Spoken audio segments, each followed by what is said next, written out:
জুলাই যে মহান আকাঙ্ক্ষা নিয়ে আমরা শুরু করেছিলাম, সেই আকাঙ্ক্ষা এই সরকার অত্যন্ত সুপরিকল্পিতভাবে ধ্বংস করে দিচ্ছে। অন্তর্বর্তীকালীন সরকার খুব বেশি সাফল্য দেখাতে পারে নাই। তারা যে যত সামান্য সাফল্য দেখিয়েছে, সেই সাফল্যগুলোর কপি নিয়ে পেরেক মারার জন্য এই সরকার উঠে পড়ে বসে আছে। যে প্রস্তাবটা উত্থাপন করেছে, অবিলম্বে তাকে মন্ত্রিসভা থেকে লাথি মেরে বের করে দিতে হবে। জুলাই মাস টানা 1.5 থেকে 2 মাস এই সরকারের বিভিন্ন অবস্থা পর্যবেক্ষণ করে যাচ্ছে। তারা রাজপথে কোনো প্রোগ্রাম করেনি এবং কোনো ধরনের প্রোগ্রাম এবং কোনো ঘোষণা আজ পর্যন্ত দেয়নি। এই 1.5 মাসে আমরা দেখতে পেয়েছি, জুলাই যে মহান আকাঙ্ক্ষা নিয়ে আমরা শুরু করেছিলাম, সেই আকাঙ্ক্ষা এই সরকার অত্যন্ত সুপরিকল্পিতভাবে ধ্বংস করে দিচ্ছে। যে মহান অধ্যাদেশগুলো আমরা তৈরি করেছি, অন্তর্বর্তীকালীন সরকার খুব বেশি সাফল্য দেখাতে পারে নাই।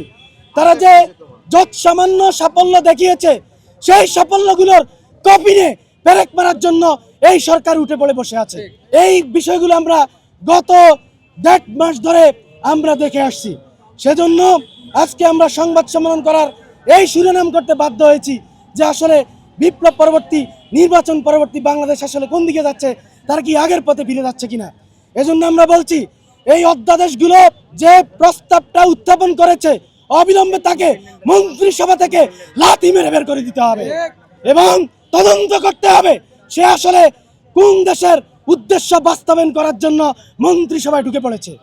আমরা সন্দেহ করছি তারেক রহমান এবং জিয়া ফ্যামিলির প্রতি বাংলাদেশের মানুষের যে নিঃস্বার্থ আবেগ, সেই আবেগকে কাজে লাগিয়ে নতুন কোনো ষড়যন্ত্র হচ্ছে কিনা সেটিও খতিয়ে দেখতে হবে।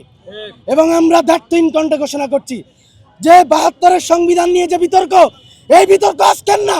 আমাদের মমতাময়ী বাংলাদেশের আপসহীন জননেত্রী, দেশনেত্রী বেগম খালেদা জিয়া, তিনি কিন্তু এই সংবিধানের বিষয়ে স্পষ্ট করে তার যে অভিযোগ তিনি সেটা জানিয়ে গেছেন।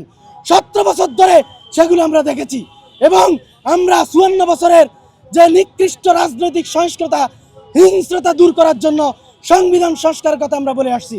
কাজে এটা নতুন কথা না। এজন্য জুলাই মঞ্চের পক্ষ থেকে আমরা নতুন করে আজ থেকে আমরা সংবিধান সংস্কার আন্দোলন ঘোষণা করছি।